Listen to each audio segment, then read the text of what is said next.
Assalamualaikum warahmatullahi wabarakatuh. Selamat malam teman-teman semua. Hari ini kita akan diskusi mengenai review jurnal untuk tugas mata kuliah metodologi penelitian kualitatif.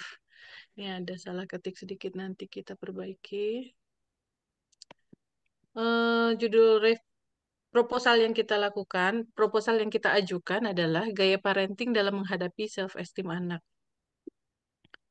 Jadi ini ada 5 jurnal yang sudah kita buat bersama. Mengapa kita memilih gaya parenting dalam menghadapi self-esteem anak adalah karena di suatu kajian parenting dikatakan bahwa masalah terbesar anak baru besar atau ABG adalah overthinking, di mana mereka seringkali bermasalah dengan masalah self-esteemnya. Maka di sini kita ingin melihat salah satu jurnal pertama yang kita jadikan acuan adalah jurnal berjudul Pengaruh Pola Asuh Otoriter Terhadap Self-Esteem pada Masa Transisi Anak ke Remaja oleh Yulia dan kawan-kawan pada tahun 2023. Saya bacakan ya. Fenomena dari jurnal ini adalah menyoroti masalah pengaruh pola asuh otoriter terhadap self-esteem anak yang berada dalam masa transisi menuju remaja. Masa transisi ini adalah fase krusial dalam perkembangan individu di mana anak mulai mencari identitas diri dan mengembangkan rasa harga diri atau self-esteemnya. Topik ini menjadi relevan karena pola asuh otoriter dapat secara signifikan mempengaruhi perkembangan psikososial anak yang berdampak pada kesejahteraan mental dan sosial mereka di kemudian hari. Fenomena yang diajukan oleh penulis adalah dalam penelitian ini, adanya kesenjangan antara pemahaman teoritis tentang dampak pola asuh otoriter terhadap perkembangan anak, khususnya self-esteem, dan realitas yang dialami oleh anak-anak dalam lingkungan keluarga otoriter. Banyak penelitian sebelumnya yang membahas dampak pola asuh secara umum, namun sedikit yang secara spesifik mengeksplorasi bagaimana pola asuh otoriter mempengaruhi self-esteem selama masa transisi ini. Pada periode ini, anak mulai mengalami perubahan signifikan baik secara fisik maupun emosional, dan bagaimana mereka diperlakukan oleh orang tua dapat membentuk persepsi diri mereka secara mendalam. Jadi efeknya ya, kita lihat. Harapan dan versus kenyataan. Harapannya, secara ideal, anak-anak diharapkan tumbuh dalam lingkungan yang mendukung dan penuh kasih sayang, yang memungkinkan mereka mengembangkan self-esteem sehat. Self-esteem yang baik akan membantu anak merasa percaya diri, mampu dan memiliki pandangan positif tentang diri mereka sendiri. Tapi kenyataannya, banyak anak yang dibesarkan dalam lingkungan yang otoriter mengalami penurunan self-esteem. Pola asuh otoriter yang ditandai dengan kontrol yang ketat, kurang kasih sayang, dan penekanan pada kepatuhan tanpa ruang untuk dialog seringkali membuat anak merasa tidak berharga, tertekan, dan kurang percaya diri. Hal ini dapat menghambat perkembangan emosional mereka dan menyebabkan masalah psikologis di masa dewasa. Penulis juga membuat eh, referensi dari penelitian yang terdahulu atau sebelumnya. Sebelumnya, penelitian-penelitian telah menunjukkan bahwa anak-anak yang dibesarkan dalam lingkungan otoriter cenderung memiliki self-esteem yang lebih rendah dibanding dengan anak-anak yang dibesarkan dalam lingkungan yang lebih demokratis atau permisif. Pola asuh otoriter sering dikaitkan dengan rasa takut, kurangnya inisiatif, dan kecenderungan untuk meremehkan kemampuan diri. Kajian pustaka terdiri dari teori. Teorinya yang kita gunakan, yang penulis gunakan adalah penelitian ini berlandaskan pada teori psikologi perkembangan yang mengkaji bagaimana interaksi anak, orang tua dan anak membentuk perkembangan kepribadian dan self-esteem anak. Salah satu teori yang sering dijadikan acuan adalah teori perkembangan psikososial dari Erik Erikson. Erik Erikson menjelaskan pentingnya dukungan sosial dan emosional dalam membangun identitas yang kuat selama masa remaja. Definisi dan aspeknya. Pola asuh otoriter didefinisikan sebagai gaya pengasuhan yang menekankan pada disiplin ketat, kontrol yang kuat, dan seringkali kurang memberikan ruang bagi anak untuk mengekspresikan diri. Dalam konteks ini, self-esteem didefinisikan sebagai penilaian individu terhadap nilai dan harga diri mereka sendiri, yang dipengaruhi oleh bagaimana mereka diperlakukan oleh orang tua dan lingkungan sekitar. Grand teori yang digunakan oleh penulis adalah perkembangan psikososial dari Erik Erikson yang dijadikan sebagai landasan utama. Erikson menjelaskan bahwa setiap tahap perkembangan memiliki krisis yang harus diselesaikan untuk mencapai perkembangan yang sehat. Selama masa transisi ke remaja, krisis utama adalah pencarian identitas versus kebingungan peran. Pola asuh otoriter dapat menghalangi proses pencarian identitas ini yang berdampak pada self-esteem anak. Selain itu, teori self-determination juga relevan di sini, yang menyatakan bahwa kebutuhan dasar manusia untuk otonomi, kompetensi, dan keterhubungan sangat penting untuk pengembangan self-esteem yang positif. Metodologi penelitian yang digunakan adalah jenis penelitiannya. Jenis penelitian ini menggunakan metode penelitian kualitatif, deskriptif. Kualitatif dipilih karena tujuan utama penelitian ini adalah untuk mendapat pemahaman yang mendalam tentang bagaimana pengalaman subjektif anak-anak dalam konteks pola asuh otoriter. Metode ini memungkinkan peneliti untuk menggali lebih dalam bagaimana anak-anak merasakan, memahami, merespon pola asuh yang mereka terima, serta bagaimana hal ini mempengaruhi self-esteem mereka. Alasan menggunakan penelitian dengan cara kualitatif deskriptif adalah dipilih karena sifat topik yang kompleks dan subjektif. Pengaruh pola asuh terhadap self-esteem tidak selalu bisa diukur secara kuantitatif, karena melibatkan aspek-aspek emosional dan psikologis yang mendalam. Penelitian kualitatif memberikan fleksibilitas bagi peneliti untuk mengeksplorasi berbagai aspek yang mungkin tidak dapat diungkapkan dengan metode kuantitatif, seperti perasaan, persepsi, dan interpretasi individu terhadap pengalaman mereka. Fokus penelitian yang dilakukan adalah pengalaman subjektif dari anak-anak yang mengalami pola asuh otoriter dan bagaimana hal ini membentuk self-esteem mereka. Penelitian ini berupaya untuk mengidentifikasi elemen-elemen kunci dari interaksi orang tua dan anak yang berkontribusi terhadap self-esteem rendah dan bagaimana anak-anak tersebut menafsirkan dan memproses pengalaman mereka. Bagaimana penelitian ini mengkategorisasi informan dan kriteria informan, serta berapa jumlah informan yang dikumpulkan sebagai sampel, yaitu informannya adalah anak-anak yang berusia 10-14 tahun yang sedang mengalami masa transisi remaja yang diasuh dengan pola otoriter. Kriterianya, informan dipilih berdasarkan kriteria bahwa mereka telah dibesarkan dalam lingkungan keluarga yang dominan otoriter, di mana aturan-aturan ketat diterapkan dengan sedikit dialog atau fleksibilitas. Orang tua dan guru juga dilibatkan untuk mengkonfirmasi pola asuh yang diterapkan.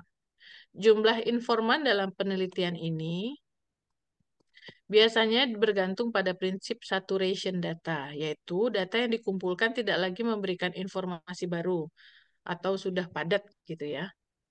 Meski jumlah informan spesifik tidak disebutkan, biasanya penelitian ini melibatkan antara 10 hingga 20 informan untuk mencapai saturasi tersebut.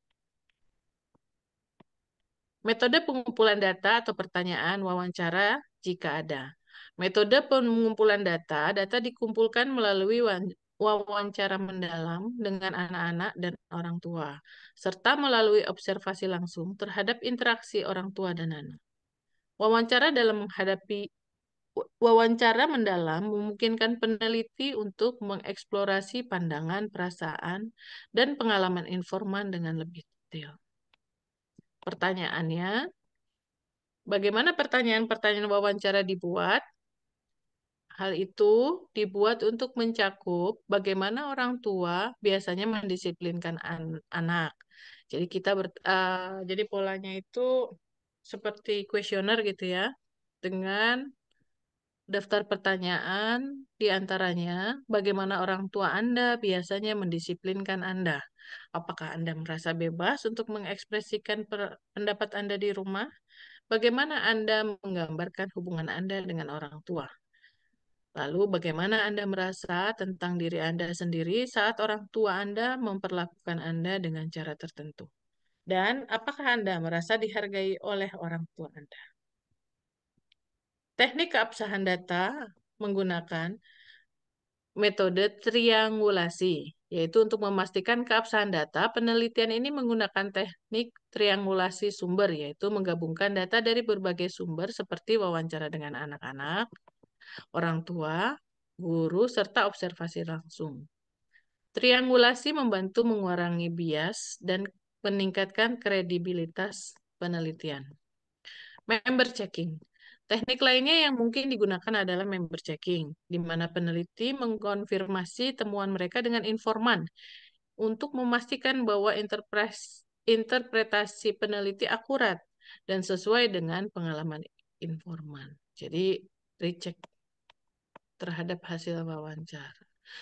Teknik analisis data yang digunakan adalah analisis tematik yang terdiri dari pengkodean, identifikasi tema, interpretasi, refleksi.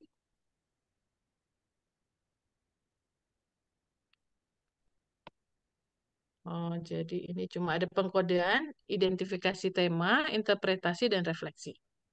Pengkodean yaitu peneliti mengkodekan data mentah, menandai potongan-potongan teks yang relevan dengan pertanyaan peneliti. Lalu identifikasi tema. Kode-kode ini kemudian dikelompokkan dalam tema-tema yang lebih besar yang menggambarkan pola-pola utama dalam data. Yang ketiga, interpretasi adalah peneliti kemudian menginterpretasikan tema-tema ini untuk menjelaskan bagaimana pola asuh otoriter mempengaruhi self-esteem anak. Yang terakhir, dengan metode refleksi, peneliti juga mungkin melakukan refleksi diri sebagai bagian dari analisis, mempertimbangkan bagaimana perspektif pribadi mereka dapat mempengaruhi interpretasi data. Lalu jurnal kedua yang kita gunakan untuk proposal kita adalah, Gantian. boleh Pak Heri? Monggo.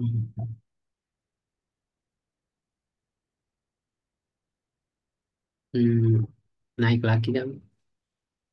Naik lagi, oke, sebentar. Segini? Eh, atasnya lagi ya? Ada tadi. Nggak ada. Nggak ada. Ini nggak ada. Ya, oke. Ini judul, udah langsung judul Baik, jurnalnya. kita lanjutkan untuk ke di jurnal yang kedua reviewnya, yaitu jurnal oleh Bapak Kamarudin Itabroni dan Azizah M pada tahun 2022, yaitu konsep pengembangan self-esteem pada anak untuk membangun kepercayaan diri sejak dini. Al-Madrasah Jurnal Ilmiah Pendidikan Madrasah Ibtidaiyah 6 3 halaman 496-503. Nah, Mm-mm. fenomena. Jadi di jurnal ini pen- topik masalah itu penelitian ini berfokus pada konsep pengembangan self-esteem pada anak-anak sebagai upaya untuk membangun kepercayaan diri sejak dini. Self-esteem merupakan komponen penting dalam pengembangan psikologi anak karena mempengaruhi bagaimana anak melihat diri sendiri dan berinteraksi dengan lingkungan sekitarnya.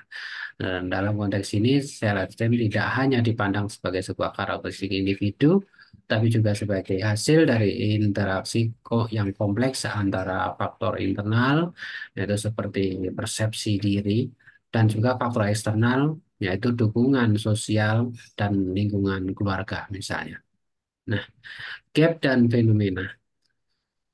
Gap Fenomena yang diidentifikasi dalam penelitian ini terletak pada kurangnya pemahaman yang komprehensif tentang bagaimana orang tua dan pendidik dapat secara efektif membantu anak-anak mengembangkan self-esteem yang sehat sejak usia dini.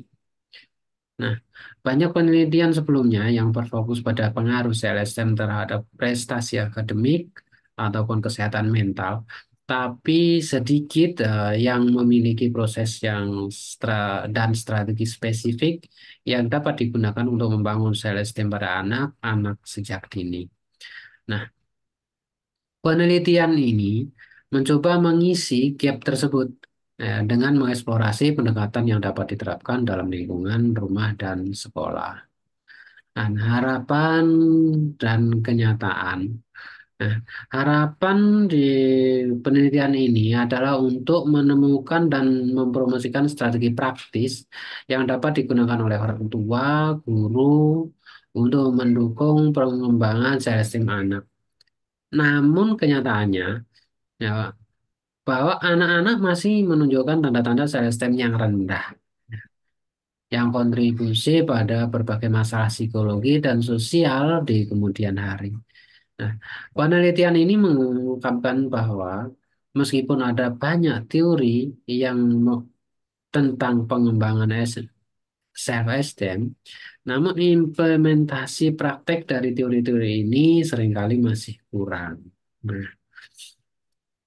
pada penelitian terdahulu, ya, penelitian ini mengacu pada berbagai studi sebelumnya yang menunjukkan pentingnya self-esteem dalam perkembangan anak, terutama dalam konteks pendidikan dan interaksi sosial. Penelitian membangun argumen mereka dengan merujuk pada literatur yang ada, tapi juga mengidentifikasi kekurangan dalam penelitian sebelumnya yang tidak memberikan panduan yang cukup konkret untuk orang tua, pendidik dalam pengembangan self-esteem anak ini. Nah, kajian pustaka. Penelitian ini mendeskripsikan self-esteem sebagai penilaian diri yang dilakukan individu terhadap diri sendiri, yang mencakup merasa percaya diri, penghargaan diri, persepsi tentang nilai diri. Nah, artikel ini menguraikan bahwa self-esteem pada anak itu mencakup beberapa aspek, ya, termasuk diantaranya eh, Self worth. naik naik lagi self worth atau perasaan bahwa seorang itu berharga dan penting. Self respect yaitu penghargaan terhadap diri sendiri sebagai individu yang berhak mendapatkan kebahagiaan dan sukses. Nah, ada perceived competence, yaitu keyakinan bahwa seseorang itu mampu melakukan tugas-tugas tertentu dengan baik. Aspek-aspek ini diuraikan untuk menekankan betapa kompleksnya konsep self-esteem yang melibatkan lebih dari sekedar perasaan tentang diri sendiri, tapi juga keyakinan ya, yang mendalam tentang kemampuan dan nilai diri. Grand teori.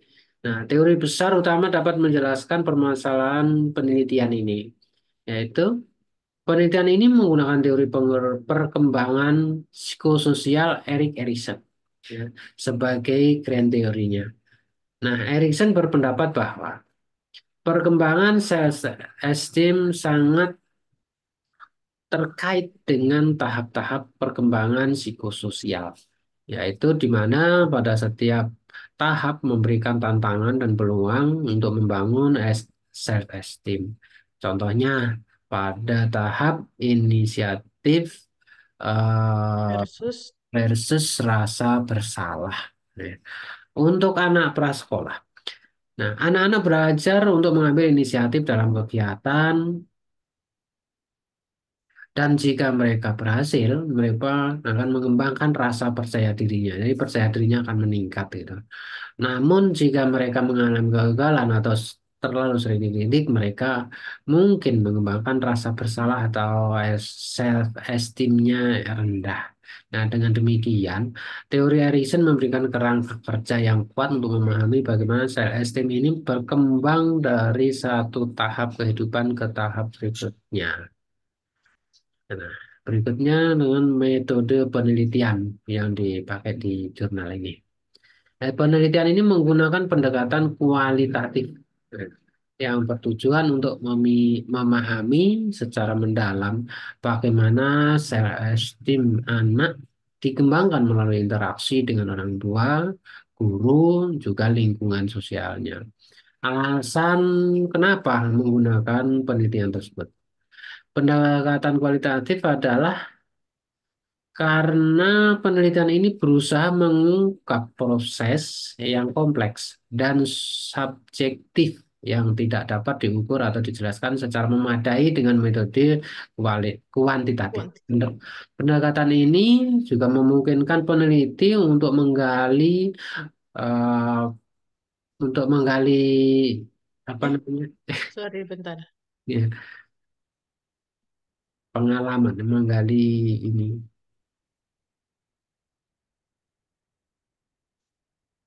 Terus, terus, terus lanjut, terus. Ini, Kata penelitian terlalu udah tadi. Ini udah nih. Lanjut. Kajian oh pustaka. ya, Ini ini. udah. Terus. Grand Theory. Jenis penelitian alasan Metodologi menggunakan. alasannya. Terus sedikit lagi. Nah, ini karena peneliti ini bisa untuk menggali pengalaman, persepsi, dan juga interpretasi individu mengenai pengembangan self esteemnya. Ya. Nah, fokus penelitian utama dari penelitian ini adalah mengidentifikasi strategi, juga praktek yang dilakukan oleh orang tua dan guru dalam membantu untuk mengembangkan self-esteem yang sehat. Nah, peneliti juga berusaha memahami faktor-faktor kontekstual yang mempengaruhi efektivitas strategi ini, seperti latar belakang, sosial ekonomi, budaya, juga kepribadian anak. Nah, penentuan informan, kriteria informan, dan jumlah informan. Ya, kita akan bahas. Yaitu peneliti menggunakan purposive sampling untuk memilih informan. Nah, yang terdiri dari orang tua, guru, konselor anak. Pemilihan informan ini dilakukan berdasarkan kriteria bahwa mereka memiliki pengalaman langsung yang mendukung pengembangan self-esteem anak. Jumlah informan dipilih hingga mencapai saturasi data, yaitu titik di mana tambahan informasi tidak lagi memberikan wawasan baru yang signifikan. Kriteria informan dan jumlah informan. Nah, itu meliputi individu yang terlibat langsung dalam proses pengasuhan atau pendidikan anak usia dini. Peneliti memilih sejumlah informan yang dianggap representatif untuk memperoleh pandangan yang bervariasi, namun mendalam tentang fenomena yang diteliti. Nah, meskipun jumlah informan tidak selalu disebutkan secara eksplisit dalam penelitian kualitatif, peneliti memastikan bahwa sampel cukup mengeksplorasi kompleksitas topik secara menyeluruh. Naik. Nah, kita selanjutnya akan bahas metode pengumpulan data atau pertanyaan-pertanyaan wawancara jika adanya. Data dikumpulkan melalui wawancara mendalam di mana pertanyaan-pertanyaan yang dirancang untuk menggali pemahaman informan tentang bagaimana mereka mendukung pengembangan self-esteem pada anak. Pertanyaan-pertanyaan ini mungkin mencakup topik seperti bagaimana Anda mendisiplinkan self-esteem pada anak. Nah, strategi apa yang Anda gunakan untuk membangun self-esteem anak? Nah, tentang apa yang Anda hadapi dalam proses ini? Selain wawancara, peneliti juga mengaku observasi untuk melihat bagaimana interaksi sehari-hari antara orang tua atau guru dan anak berkontribusi pada pengembangan sel esteem mereka. Ya, teknik keabsahan data. Validitas data di sini diperkuat melalui triangulasi, di mana peneliti membandingkan dan mengkontraskan informasi yang diperoleh dari berbagai sumber data, yaitu diantaranya ada wawancara, observasi, dan juga literatur.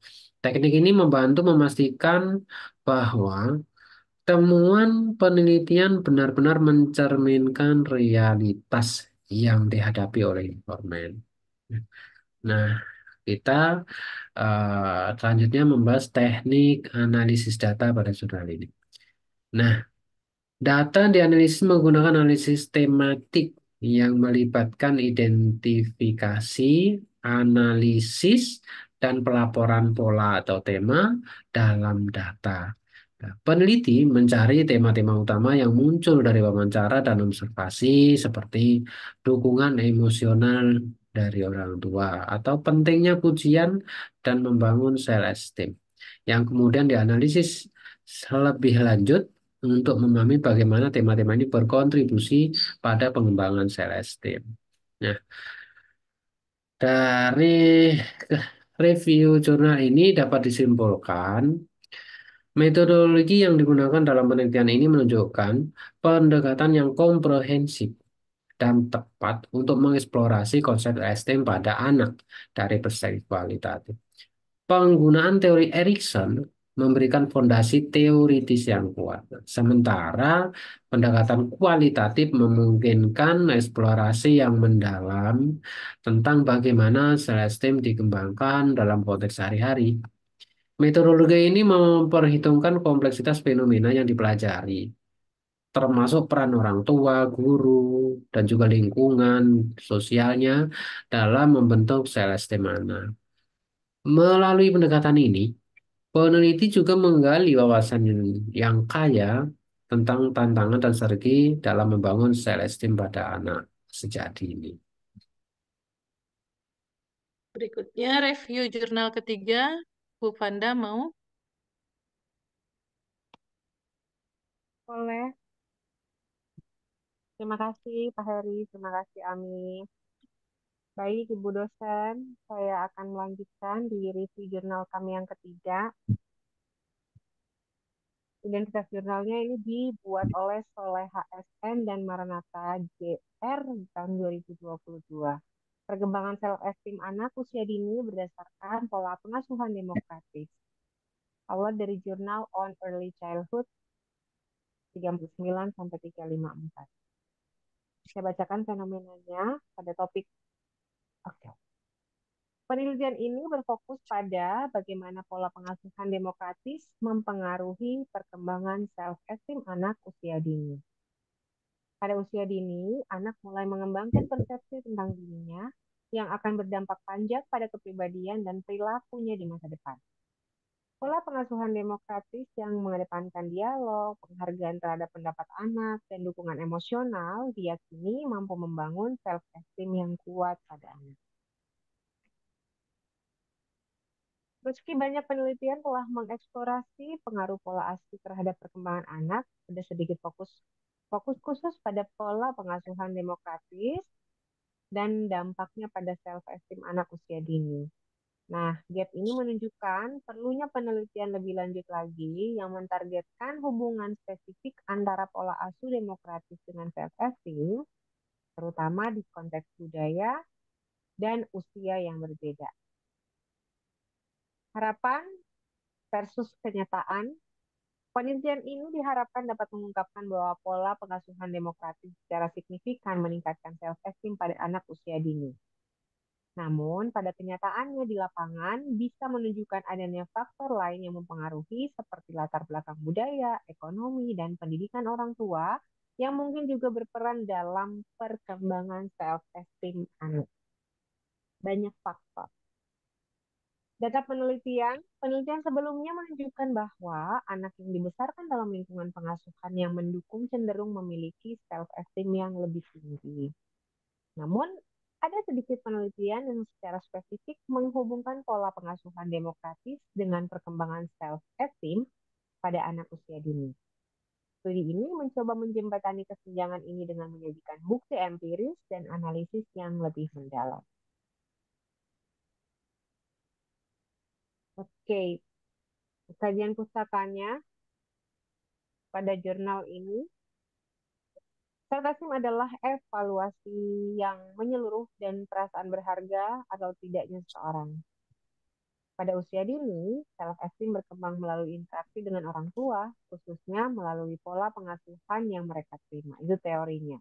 Aspeknya, self-esteem anak mencakup beberapa aspek penting seperti rasa percaya diri, rasa diterima, dan perasaan kompeten dalam berbagai aktivitas keseharian anak-anak. Pola pengasuhan demokratis yang mengedepankan penghargaan terhadap anak dianggap mampu meningkatkan semua aspek tersebut. Grand teori, teori besar utama dapat menjelaskan permasalahan pendidikan. Teori attachment oleh John Bowlby dan teori self-determination oleh Deci dan Ryan menjadi dasar untuk memahami bagaimana pola pengasuhan mempengaruhi self-esteem anak. Attachment teori menekankan pentingnya ikatan emosional yang kuat antara anak dan orang tua yang mendukung perkembangan self-esteem positif. Self-determination teori menjelaskan bahwa memenuhi kebutuhan dasar seperti kompetensi, otonomi, dan hubungan yang baik merupakan kunci dalam membangun self-esteem yang semuanya dipromosikan dalam pola pengasuhan demokrasi. Penelitian ini menggunakan metode kualitatif. Alasan peneliti menggunakan jenis penelitian tersebut karena fokusnya adalah pada eksplorasi mendalam mengenai bagaimana orang tua menerapkan pola pengasuhan demokratis dan dampaknya terhadap perkembangan self-esteem anak. Pendekatan kualitatif memungkinkan peneliti untuk menggali pengalaman subjektif dan narasi personal dari orang tua dan anak yang memungkinkan tidak bisa dijelaskan secara memadai oleh data kuantitatif. Jadi lebih memilih kualitas. Fokus dari penelitian ini adalah untuk memahami bagaimana pola pengasuhan demokratis diterapkan dalam konteks kehidupan sehari-hari dan bagaimana hal tersebut berkontribusi terhadap perkembangan self-esteem pada anak usia dini. Penentuan informan, kriteria informan, dan jumlah informan diambil dari kami punten.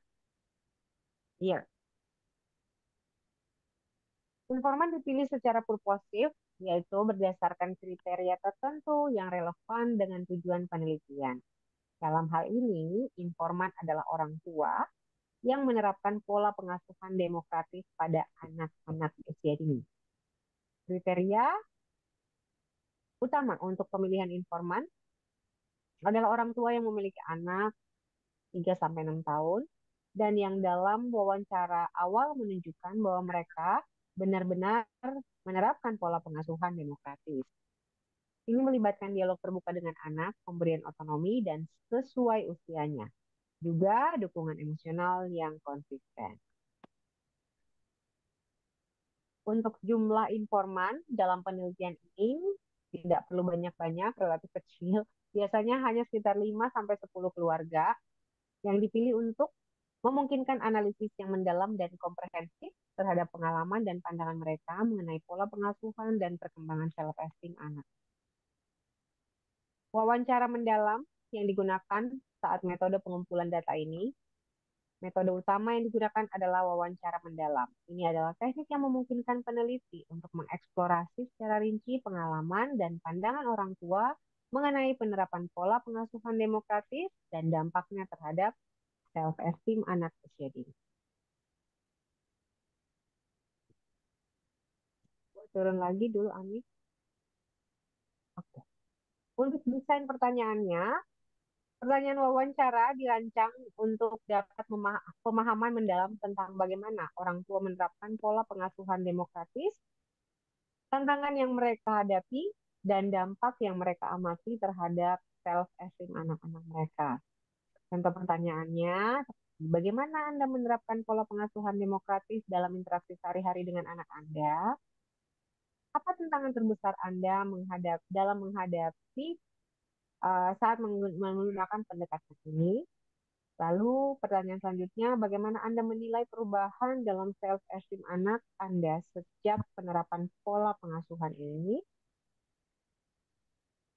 Fokus wawancara adalah pada strategi spesifik yang digunakan orang tua, pengalaman mereka, dan pengamatan mereka terhadap perubahan dalam self-esteem anak. Oke, untuk teknik keabsahan data, keabsahan data dijamin melalui triangulasi metode yang mencakup wawancara mendalam, observasi interaksi orang tua dan anak, dan serta dokumentasi atau catatan harian keluarga mereka. Member checking dilakukan dengan cara mengembalikan hasil wawancara dan temuan awal kepada informan untuk mendapatkan konfirmasi dan koreksi jika memang diperlukan. Untuk analisis data, peneliti menggunakan teknik analisis tematik di mana data dipecah menjadi unit-unit yang lebih kecil dan kemudian dikategorikan dalam beberapa tema utama yang muncul dari data itu sendiri. Misalnya, tema tentang peran dialog dan self-esteem atau pentingnya dukungan emosional mungkin muncul dari analisis. Oke. Review jurnal yang ketiga mungkin boleh dilanjutkan sama Ami. Oke, Silakan Ami. terima kasih. Saya lanjutkan untuk review jurnal kami yang keempat, yaitu jurnal yang kami pilih adalah jurnal Hasibuan yang ditulis oleh Hasibuan RL, Wulandari RRH pada tahun 2015. Ini memang jurnal agak lama karena memang tidak banyak kami temukan jurnal-jurnal yang berhubungan dengan pengembangan self-esteem ini. Tapi kami melihat relasinya dengan proposal yang kami ajukan. Judulnya adalah Efektivitas Rasional Emosif Behavior Therapy atau REBT untuk meningkatkan self-esteem pada siswa SMP korban bullying. Ini ada pada Jurnal Psikologi volume 11 edisi kedua halaman 103 sampai 110. Fenomenanya adalah jurnal ini menyoroti bagaimana self-esteem rendah pada siswa SMP yang menjadi korban bullying. Sebuah topik yang sangat relevan dalam konteks pendidikan dan psikologi perkembangan anak. Self-esteem rendah akibat bullying dapat mempengaruhi prestasi akademik, hubungan sosial, dan kesejahteraan emosional siswa. Masalah ini berakar pada dampak psikologis yang ditimbulkan oleh perilaku bullying, di mana siswa korban merasa tidak berharga, tidak aman, dan cenderung menarik diri dari interaksi sosial. Fenomenanya adalah meskipun RBET ini telah banyak digunakan dalam konteks terapi secara umum, penerapannya secara spesifik pada korban bullying di kalangan remaja masih terbatas. Penelitian ini mengisi celah tersebut dengan mengeksplorasi bagaimana REBT dapat membantu siswa SMP yang mengalami bullying untuk membangun kembali self-esteem mereka. Ini merupakan kontribusi penting karena memberikan wawasan baru tentang efektivitas REBT dalam konteks yang lebih spesifik dan sensitif. Harapan versus kenyataannya. Harapan peneliti adalah bahwa REBT akan meningkatkan self-esteem siswa korban bullying dengan cara membantu mereka mengenali dan mengubah keyakinan irasional yang menyebabkan perasaan rendah diri. Namun, kenyataannya tidak semua siswa merespon terapi dengan cara yang sama. Beberapa siswa mungkin memiliki resistensi terhadap perubahan keyakinan atau mungkin memerlukan pendekatan yang lebih intensif dan personal. Data penelitian terdahulu yang digunakan oleh jurnal ini mengacu pada studi-studi sebelumnya yang menunjukkan dampak negatif bullying terhadap self-esteem, serta efektivitas REBT dalam mengatasi berbagai masalah psikologis. Namun, penelitian ini unik karena menggabungkan dua area ini, pengaruh bullying pada remaja dan intervensi REBT. Ini menjadikannya kajian yang berharga dalam konteks pengembangan psikologis remaja. Teori yang digunakan pada kajian pustaka ini adalah teori mengenai REBT, di mana definisi REBT adalah terapi kognitif behavioral yang berfokus pada identifikasi dan perubahan keyakinan irasional yang mendasari emosi negatif dan perilaku maladaptif. Dalam konteks bullying, keyakinan irasional yang dapat muncul pada korban termasuk pemikiran seperti saya nggak berharga atau saya nggak layak dicintai. Aspeknya, kajian pustaka menjelaskan aspek utama REBT seperti ABC model, activating event, beliefs, dan consequences, di mana keyakinan irasional diidentifikasi dan dikonfrontasi. Juga dibahas aspek terapi lainnya, seperti teknik disputing atau mempertanyakan keyakinan irasional, dan penguatan keyakinan yang lebih rasional dan adaptif. Ini biasanya kita lakukan untuk REBT ini sering digunakan oleh para hipnoterapis juga ya. Grand teori yang kita gunakan, yang digunakan oleh peneliti adalah teori dari Albert Ellis yang menekankan bahwa emosi negatif seperti rendah diri dihasilkan oleh keyakinan irasional, bukan oleh kejadian eksternal seperti bullying itu sendiri. Jadi yang tadi seperti kita paparkan di awal bahwa terlalu overthinking menyebabkan ada keyakinan yang irasional, bukan pada proses bullying itu. Teori ini menjadikan landasan untuk memahami bagaimana perubahan kognitif melalui REBT dapat mempengaruhi self-esteem siswa. Permasalahan penelitian. Teori ini digunakan untuk menjelaskan bagaimana bullying dapat menginternalisasi keyakinan irasional dalam diri korban, yang kemudian berdampak pada penurunan self-esteem. Dengan menerapkan REBT, diharapkan terjadi perubahan signifikan dalam cara siswa melihat diri mereka sendiri, yang pada akhirnya meningkatkan kesejahteraan emosional mereka. Metode penelitian yang dilakukan oleh peneliti menggunakan pendekatan kualitatif dengan desain eksperimen. Alasannya, karena memungkinkan peneliti untuk secara mendalam memahami perubahan dalam self-esteem siswa setelah diberikan intervensi terapi REBT. Metode kualitatif juga memungkinkan peneliti untuk mengeksplorasi pengalaman pribadi siswa, memberi wawasan yang lebih kaya tentang bagaimana mereka merespon terapi. Fokus pada penelitian ini adalah proses perubahan kognitif yang dialami oleh siswa sebagai hasil dari intervensi REBT dan bagaimana hal ini berdampak pada peningkatan self-esteem mereka. Penelitian ini tidak hanya mengukur hasil akhir, tapi juga melihat proses yang terjadi selama terapi. Penentuan informan, kriteria informan, dan jumlah informan.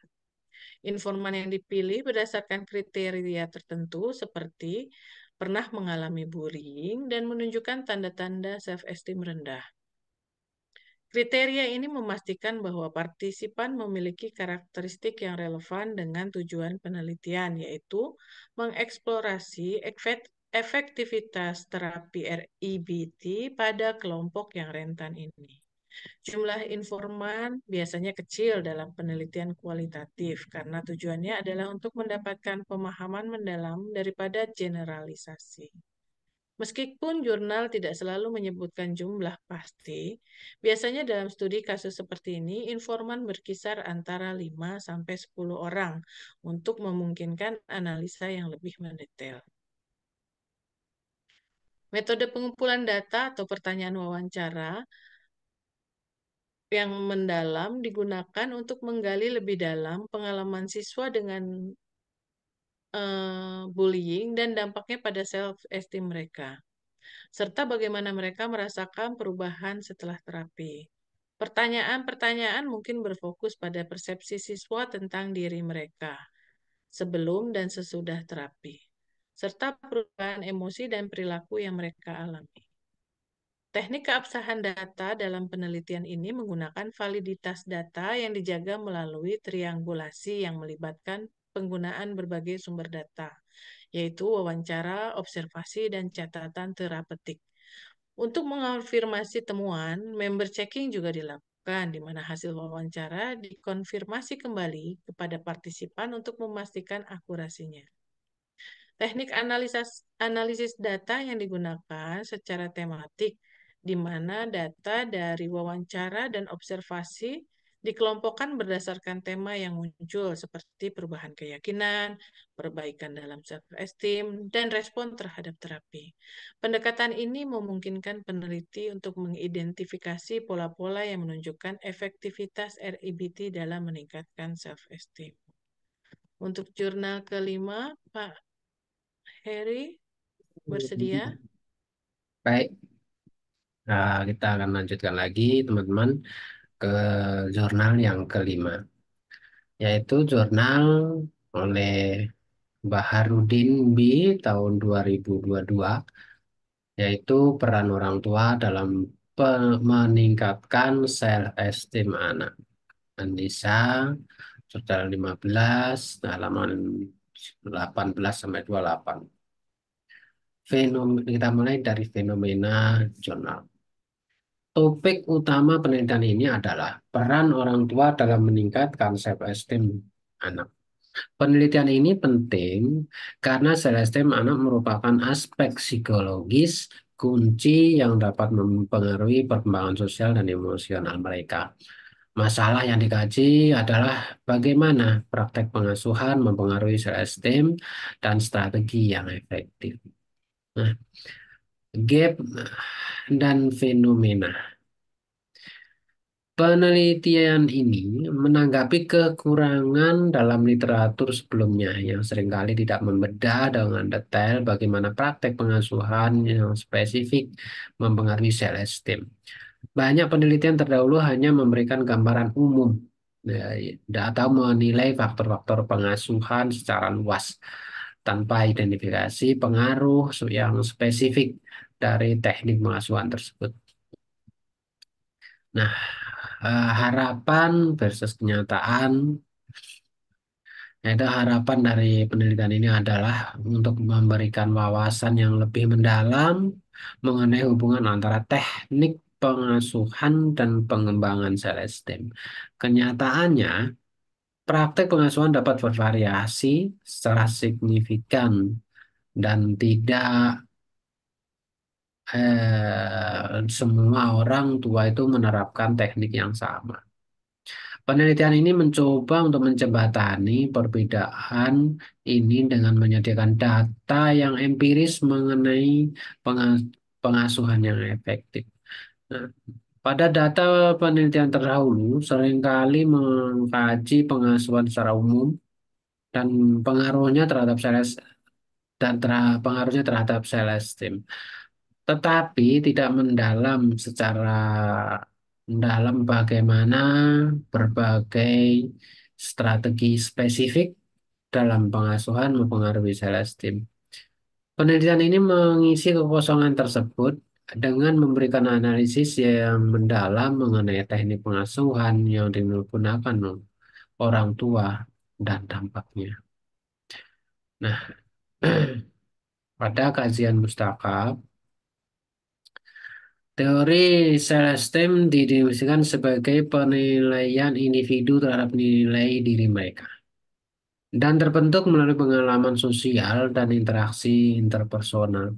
Penelitian ini mengacu pada definisi ini untuk mengevaluasi bagaimana pengasuhan mempengaruhi penilaian diri anak. Nah, kajian pustaka menyoroti berbagai aspek pengasuhan seperti dukungan emosional, pengakuan, dan feedback positif yang dapat mempengaruhi self-esteem anak. Aspek ini diperinci untuk memahami mekanisme bagaimana pengasuhan itu berfungsi dalam meningkatkan self-esteem. Nah, berikutnya kita akan bahas grand teori untuk jurnal ini. Teori psikoanalitik dari Wright Right. Erikson. Teori ini menjelaskan bagaimana pengalaman awal dengan orang tua membentuk pandangan individu tentang diri mereka sendiri. Dalam konteks penelitian ini, teori ini digunakan untuk menjelaskan bagaimana pengasuhan yang konsisten dan mendukung membentuk sel esteem anak. Nah, menurut teori Bandura, turun dikit, Ami. Ya, Teori sosial kognitif kognitif. dari Bandura. Teori ini menekankan peran pengalaman sosial ya, dalam pembentukan keyakinan diri. Penelitian ini menggunakan teori ini untuk menjelaskan bagaimana interaksi sosial dan umpan balik dari orang tua dalam membentuk sel esteem anak. Nah, metode penelitian ini menggunakan metode kualitatif. Nah, alasan kenapa menggunakan eh, jenis penelitian ini dengan kualitatif ini, yaitu untuk mengeksplorasi pengalaman dan pandangan orang tua secara mendalam. Ya. Jadi metode ini dipilih karena memungkinkan peneliti itu untuk mendapatkan wawasan yang lebih dalam mengenai praktek pengasuhan dan bagaimana hal tersebut berkontribusi pada self-esteem anak. Nah, lanjut naik. Nah, fokus utama adalah pada strategi pengasuhan spesifik dan bagaimana strategi-strategi ini mempengaruhi sel esteem anak. Penelitian ini bertujuan untuk memahami dinamika ini secara rinci. Nah, selanjutnya penentuan informan dan kriteria informan dan juga jumlahnya. Nah, informan adalah orang tua dari anak-anak usia sekolah ya. Tadi di sini tentukan informannya adalah orang tua siswa yang dipilih karena memiliki pengalaman langsung dalam pengasuhan dan dapat memberikan wawasan tentang teknik yang mereka gunakan. Jumlah informan ini ditentukan berdasarkan kebutuhan untuk mencapai saturasi data. Nah, penelitian ini berusaha untuk mencakup berbagai perspektif, sehingga jumlah informan disesuaikan dengan keragaman pengasuhan yang ingin diteliti. Metode pengumpulan data. Wawancara yang mendalam digunakan untuk mengeksplorasi pengalaman dan pandangan orang tua mengenai praktik pengasuhan yang mereka lakukan dan dampaknya terhadap sel esteem anak. Nah, pertanyaan wawancara dirancang untuk menggali strategi pengasuhan yang spesifik dan persepsi orang tua tentang efektivitasnya. Nah, untuk teknik keabsahan data. Untuk memastikan keabsahan data, teknik triangulasi yang digunakan dalam penelitian ini, yang melibatkan verifikasi temuan dengan informan dan juga perbandingan data dari sumber-sumber yang berbeda. Nah, teknik analisis data ini dilakukan dengan pendekatan analisis tematik, ya, ya, yang melibatkan pengkodean data, wawancara untuk mengidentifikasi tema-tema utama yang muncul. Teknik ini memungkinkan peneliti untuk mengelompokkan, menginterpretasikan data secara sistematis. Oke. Ya, Terima kasih teman-teman sudah memaparkan kelima jurnal bersama-sama mengenai proposal tentang strategi parenting orang tua terhadap self-esteem anak. Daftar pustaka yang kami gunakan Ibu dosen yaitu Bandura, dalam bukunya dalam bukunya berjudul Social Learning Theory, diterbitkan oleh Prentice Hall pada tahun 1977. Lalu yang kedua Bowlby atau Bowlby J tahun 1969 dalam buku Attachment and Loss volume 1 tentang attachment yang diterbitkan oleh Basic Books.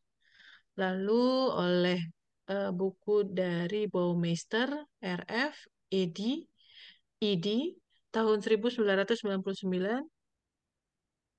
dengan judul The Self in Social Psychology yang diterbitkan oleh Psychology Press.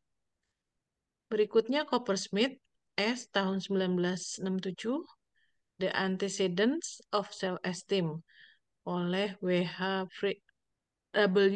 Freeman and Company penerbitnya.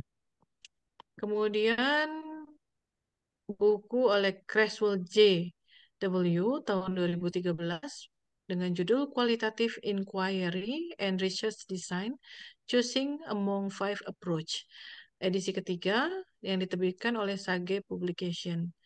Yang terakhir adalah Daisy E.L. and Ryan R.M. tahun 2000 dalam buku yang berjudul The What and Why of Goals Pursuit, Human Needs and the Self-Determination of Behavior yang diterbitkan oleh Psychology Inquiry. Itu kayaknya jurnal sih yang Desi itu. Berikutnya masih ada lagi Alice A. tahun 2004 dalam buku Rational Emotive Behavior Therapy atau REBT, It Works for Me, It Can Work for You, yang diterbitkan oleh Prometheus Books. Lalu Erikson, Bapak Teori Perkembangan Anak, dalam buku Childhood and Society yang diterbitkan oleh W.W. Norton and Company tahun 1950. Lalu Another Book from Erikson yang berjudul Identity of Youth and Crisis yang diterbitkan oleh W.W. Norton and Company tahun 1968. Berikutnya buku dari Freud tahun 1923 The Ego and the Id Standard Edition. Ini buku acuan para hipnoterapis. Kemudian Glasser W tahun 1998 Choice Theory A New Psychology of Personal Freedom yang diterbitkan oleh HarperCollins. Berikutnya masih banyak lagi, tapi yang menarik adalah buku Vygotsky. Ini juga salah satu pengembang teori perkembangan anak dalam buku Mind in Society, The Development of Higher Psychological Processes yang diterbitkan oleh Harvard University Press. Buku Vygotsky lagi tahun 1986 dengan judul Thought and Language yang diterbitkan oleh MIT Press.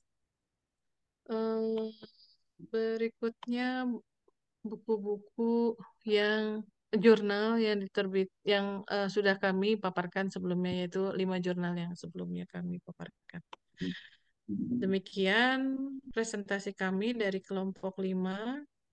Semoga bermanfaat untuk teman-teman semua dan mudah-mudahan dapat diterima oleh Bu Ananda hasilnya dan kami berharap mendapatkan nilai yang terbaik. Mintanya nilai apa, teman-teman? Amin. Amin. Terima kasih. Selamat malam semuanya. Assalamualaikum warahmatullahi wabarakatuh. Waalaikumsalam warahmatullahi wabarakatuh. Warahmatullahi wabarakatuh. Terima kasih Amtika, terima kasih Pak Heri, Terima terima kasih kasih Bu Terima semuanya. Eva. kasih. Selamat malam.